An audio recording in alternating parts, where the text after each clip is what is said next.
Hey, I'm Joe. I'm 31 years old, married with a toddler, and have a baby on the way. I love music, movies, Detroit sports, Star Wars, and comics, and I've got a pretty great job handling web and social media at Beaumont Health System. Now, working at a hospital, you think I'd be pretty fit, but like most other busy people, sometimes exercise is put on the back burner.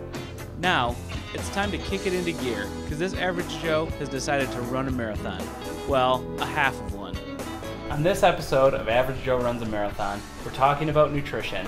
What better place to be than at SOLA, and I'm talking with registered dietitian Stephanie. Hi, Stephanie. Hello. All right, so I've been training for the marathon for a while now. I think it's time that the food I eat, my diet, catches up with the training that I'm doing. So what are your recommendations on things that I should start looking at more closely? Just overall, what should I look at? The biggest concern with a diet for training for any athletic event is going to be balance. So you want to make sure that you're incorporating healthy carbohydrates, lean proteins, and healthy fats into your diets in adequate proportions. So there's a lot of misconception that carbohydrates are the only important factor, and that's not necessarily true. Protein is very important for the recovery of your muscles, and then fat is also important as a fuel source. The fuel you're getting is coming from calories. Fat has a lot of calories. The other important aspect is hydration. Most athletes go into an athletic performance or a training session already dehydrated. So your performance is really going to decrease if you're going into it with an inadequate amount of water.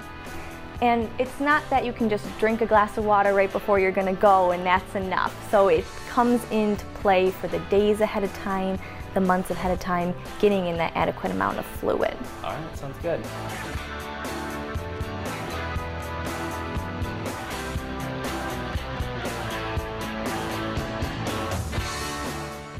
All right, it's already been established that I'm a snacker, but probably not the kind of snacks that I need to be eating when I'm running a marathon. Stephanie, what are your recommendations? So for snacks, they play a very important role in training. A lot of issues that runners have with getting adequate amount of calories to fuel their runs is how do I get all that in and not make my stomach hurt when I'm running? If you're going to be eating 2 to 3 hours before your run, you should be having more of a meal size, and you're truly going for a combination of carbohydrates and protein. The carbohydrates that you're going for should be complex carbohydrates, so things like whole grains, fruits, those are nice options for you. Dairy is another option. You want it to be relatively low in fiber and in fat, because that's going to slow down digestion, and that's what's going to give you a stomach ache when you're running. If it's closer to like an hour before you're gonna go run, which most of us are, coming from work, we're hurrying up and getting a snack and then going and doing our exercise, that's usually more realistic. That you want it to be a smaller snack, about 15 grams of carbohydrates or so one serving of carbohydrate, like one piece of fruit.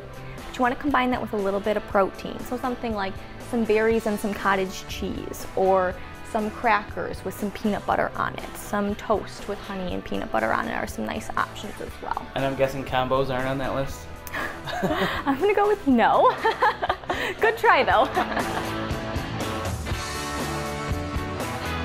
On the next episode of Average Joe Runs a Marathon, I'm here in Kensington Metro Park in Milford, Michigan, ready to run my first 5K in a long time. After months of training for the Freak Marathon, I finally decided to take myself out, get a new scenery, have some fun with a lot of other people. I'm doing the glow in the night run, so I'll be covered with lots of fluorescent colors and glow sticks like this one, and it's going to be a lot of fun, right? Yep. Sounds good. All right, stay tuned.